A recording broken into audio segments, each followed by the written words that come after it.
berlindu, hanya Engkau laguku dan kekuatanku. Izinkanlah ku datang menyembah, membawa syukurku.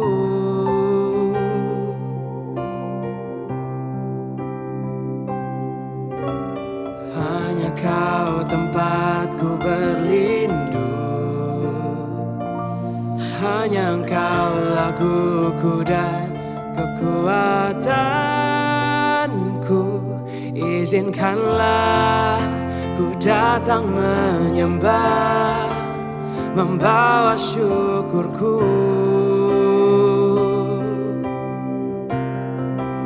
Sedalamnya hatiku Kau pun tahu,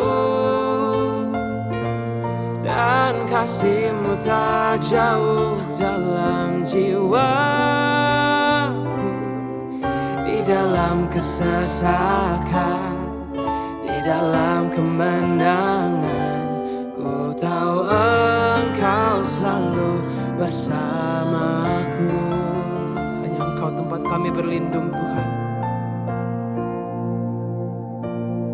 Hanya Kau tempatku berlindung, hanya Engkau laguku dan kekuatanku.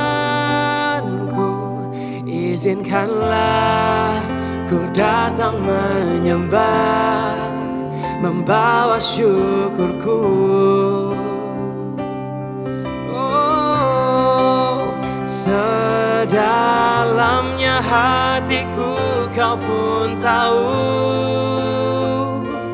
dan kasih-Mu tak jauh dalam jiwaku. Di dalam kesesakan, di dalam kemenangan, ku tahu Engkau selalu bersamaku. Sedalamnya hatiku Kau pun tahu, dan kasih-Mu tak jauh dalam jiwaku. Di dalam kesesakan, di dalam kemenangan, ku tahu Engkau selalu bersamaku. Sedalamnya hatiku Kau pun tahu, dan kasih-Mu tak jauh dalam jiwaku.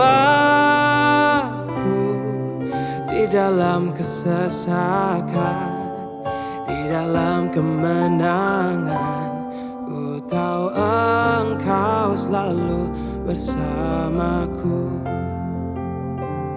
Ku tahu Engkau selalu bersamaku. Ku tahu Engkau selalu bersamaku.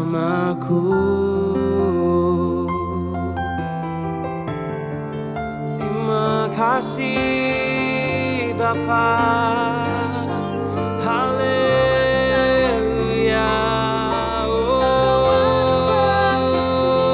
Oh Tuhan.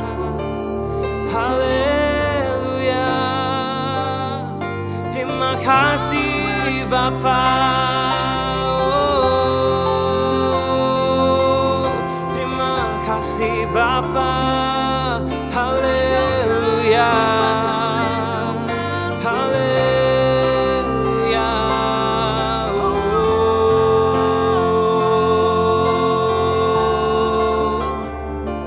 terima kasih Bapa. Haleluya.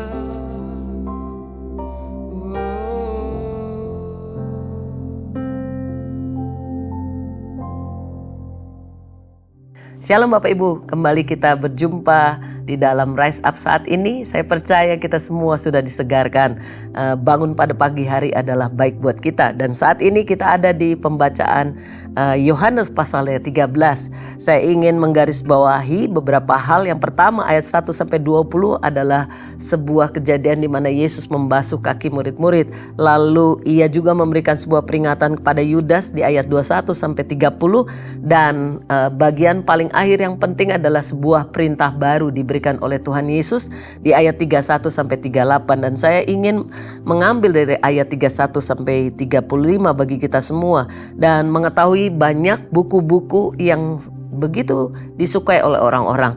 Dan paling banyak diterbitkan, ternyata kita patut bersyukur dari hasil survei adalah bicara tentang kasih. Jadi rupanya kasih ini menjadi topik utama yang banyak dibahas, dibicarakan. Sampai ada kira-kira 30.066 judul buku yang ada. Dan ini menjadi sesuatu yang penting karena sampai saat ini, dari sejak dulu sampai sekarang, kehidupan masyarakat itu walaupun kita tahu banyak masalah dan masyarakat masih membutuhkan kasih. Bagaimana dengan gereja? Tentunya sangat relevan karena jawabannya kasih masih dibicarakan. Kasih juga masih menjadi topik lagu-lagu yang itu sangat mengena di hati. Dan kita bersyukur kasih juga adalah topik utama dalam pemberitaan firman Tuhan di gereja. Karena itu adalah perintah yang baru. Jadi saya ingin mengajak kita semua, bagaimana Tuhan ingin memberikan teladan kepada murid-murid di akhir dari kehidupannya.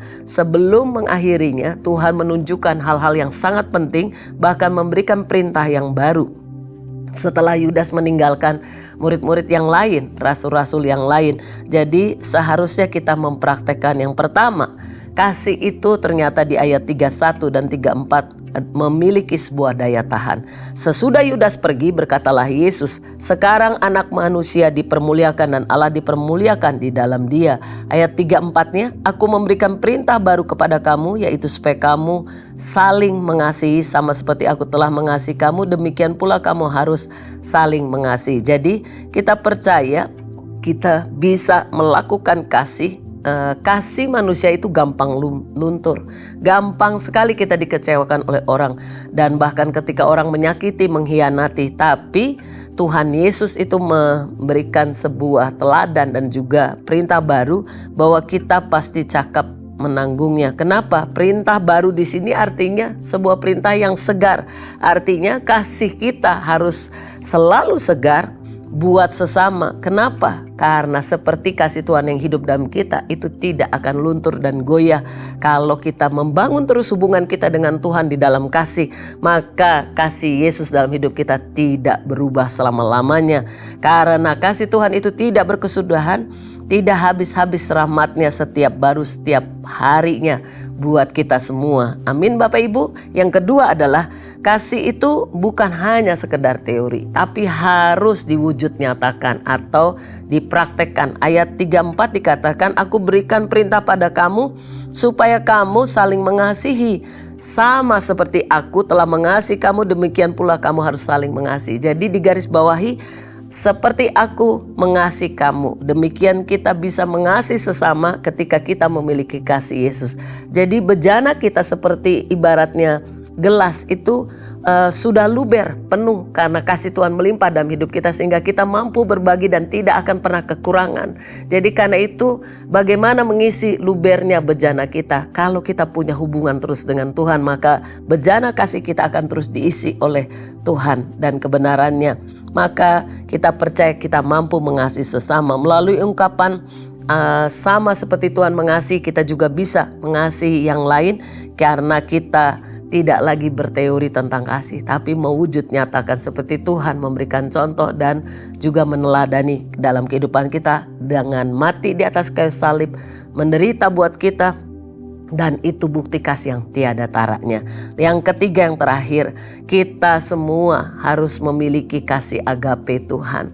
Kasih yang lain itu akan habis, tapi kasih agape itu adalah kasih yang rela berkorban. Kasih yang mengatakan sekalipun yang lain tidak membalas kasih kita, tapi kalau kasih agape itu adalah kasih yang walaupun sekalipun yang lain tidak peduli, kita tetap peduli karena ada Tuhan yang selalu memberikan pengampunan. Nah, untuk ini adalah identitas orang percaya. Di ayat 34 dan 35, setiap kita boleh memiliki kasih yang seperti itu. Saya bacakan ayatnya. Di ayat 35, dengan demikian semua orang akan tahu bahwa kamu adalah murid-muridku, yaitu jikalau kamu saling mengasihi. Kapan kita melakukan itu? Yaitu menerima perintah baru dari Tuhan di ayat 34 untuk saling mengasihi seperti Tuhan mengasihi kita, demikian pula kita akan saling mengasihi. Biarlah ini boleh menjadi pengikat daripada Tuhan, di mana kita tidak hanya sekedar teori, tetapi kita juga memiliki kasih agape yang kita terima dari Tuhan untuk kita bagikan. Itu adalah identitas kita sebagai orang percaya dan menjadi tanda pengenal kita adalah orang-orang yang menjadi murid Kristus.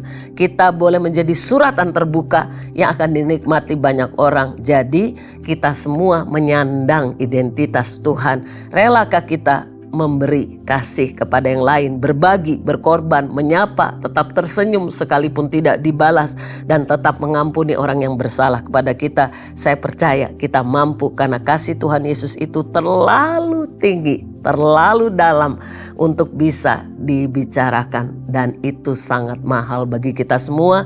Dan saya percaya kasih Yesus itu yang agung dan mulia ada dalam kehidupan kita, yang kita terima. Kita akan mau berbagi kasih Tuhan. Mari kita berdoa. Kami mengucap syukur karena Engkau memberikan perintah baru kepada kami untuk kami bisa mampu membagikan kasih agape-Mu. Mampu juga Tuhan menerobos batasan ruang dan waktu yang ada dalam kehidupan kami dengan kami berbagi kasih Tuhan yang menjadi tanda dalam kehidupan kami. Kami adalah milik Tuhan. Kami akan menyuarakan kebenaran Tuhan melalui kasih yang ada di kehidupan kami buat kami bagikan kepada banyak orang. Kami bersyukur untuk kasih yang kami terima dan kami mau terus menjadi saluran kasih bagi banyak orang di sekeliling kami. Dalam nama Tuhan Yesus kami berdoa dan bersyukur. Amin. Yohanes 13. Yesus membasuh kaki murid-muridnya. Sementara itu sebelum hari raya Paskah mulai, Yesus telah tahu bahwa saatnya sudah tiba untuk beralih dari dunia ini kepada Bapa. Sama seperti ia senantiasa mengasihi murid-muridnya, demikianlah sekarang ia mengasihi mereka sampai kepada kesudahannya. Mereka sedang makan bersama, dan iblis telah membisikkan rencana dalam hati Yudas Iskariot, anak Simon, untuk mengkhianati dia.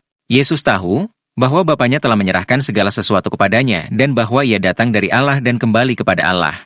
Lalu bangunlah Yesus dan menanggalkan jubahnya. Ia mengambil sehelai kain lenan dan mengikatkannya pada pinggangnya. Kemudian ia menuangkan air ke dalam sebuah basi dan mulai membasuh kaki murid-muridnya, lalu menyekanya dengan kain yang terikat pada pinggangnya itu. Maka sampailah ia kepada Simon Petrus. Kata Petrus kepadanya, "Tuhan, engkau hendak membasuh kakiku?" Jawab Yesus kepadanya, "Apa yang kuperbuat, engkau tidak tahu sekarang, tetapi engkau akan mengertinya kelak." Kata Petrus kepadanya, "Engkau tidak akan membasuh kakiku sampai selama-lamanya." Jawab Yesus, "Jikalau aku tidak membasuh engkau, engkau tidak mendapat bagian dalam aku." Kata Simon Petrus kepadanya, "Tuhan, jangan hanya kakiku saja, tetapi juga tangan dan kepalaku." Kata Yesus kepadanya, "Barang siapa telah mandi, ia tidak usah membasuh diri lagi selain membasuh kakinya, karena ia sudah bersih seluruhnya. Juga kamu sudah bersih, hanya tidak semua." Sebab ia tahu siapa yang akan menyerahkan dia. Karena itu ia berkata, "Tidak semua kamu bersih."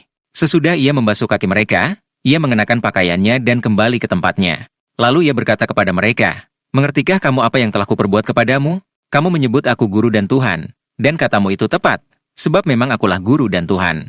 Jadi jikalau aku membasuh kakimu, aku yang adalah Tuhan dan gurumu, maka kamu pun wajib saling membasuh kakimu. Sebab aku telah memberikan suatu teladan kepada kamu, supaya kamu juga berbuat sama seperti yang telah kuperbuat kepadamu. Aku berkata kepadamu, sesungguhnya seorang hamba tidaklah lebih tinggi daripada tuannya, ataupun seorang utusan daripada dia yang mengutusnya. Jikalau kamu tahu semua ini, maka berbahagialah kamu, jika kamu melakukannya. Bukan tentang kamu semua aku berkata. Aku tahu siapa yang telah kupilih. Tetapi haruslah genap nas ini, orang yang makan rotiku, telah mengangkat tumitnya terhadap aku.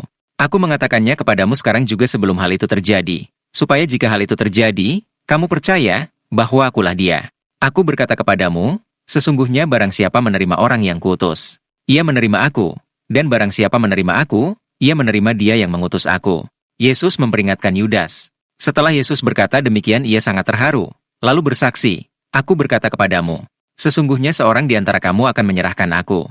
Murid-murid itu memandang seorang kepada yang lain. Mereka ragu-ragu siapa yang dimaksudkannya. Seorang di antara murid Yesus, yaitu murid yang dikasihinya, bersandar dekat kepadanya, di sebelah kanannya. Kepada murid itu Simon Petrus memberi isyarat dan berkata, tanyalah siapa yang dimaksudkannya. Murid yang duduk dekat Yesus itu berpaling dan berkata kepadanya, Tuhan, siapakah itu? Jawab Yesus, dialah itu, yang kepadanya aku akan memberikan roti, sesudah aku mencelupkannya. Sesudah berkata demikian ia mengambil roti, mencelupkannya dan memberikannya kepada Yudas, anak Simon Iskariot. Dan sesudah Yudas menerima roti itu, ia kerasukan iblis. Maka Yesus berkata kepadanya, apa yang hendak kau perbuat, perbuatlah dengan segera. Tetapi tidak ada seorang pun dari antara mereka yang duduk makan itu mengerti, apa maksud Yesus mengatakan itu kepada Yudas. Karena Yudas memegang kas ada yang menyangka, bahwa Yesus menyuruh dia membeli apa-apa yang perlu untuk perayaan itu, atau memberi apa-apa kepada orang miskin. Yudas menerima roti itu lalu segera pergi. Pada waktu itu hari sudah malam. Perintah baru. Sesudah Yudas pergi, berkatalah Yesus, sekarang anak manusia dipermuliakan dan Allah dipermuliakan di dalam dia. Jikalau Allah dipermuliakan di dalam dia, Allah akan mempermuliakan dia juga di dalam dirinya, dan akan mempermuliakan dia dengan segera.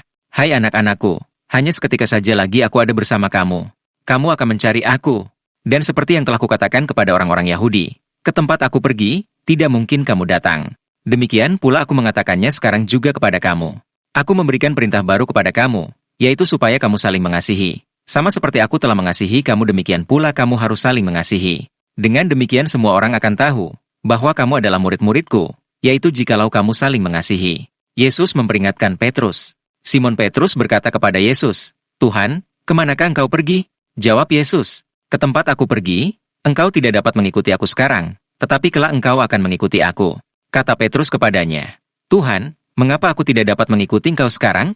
Aku akan memberikan nyawaku bagimu. Jawab Yesus, nyawamu akan kau berikan bagiku? Sesungguhnya aku berkata kepadamu, sebelum ayam berkokok, engkau telah menyangkal aku 3 kali.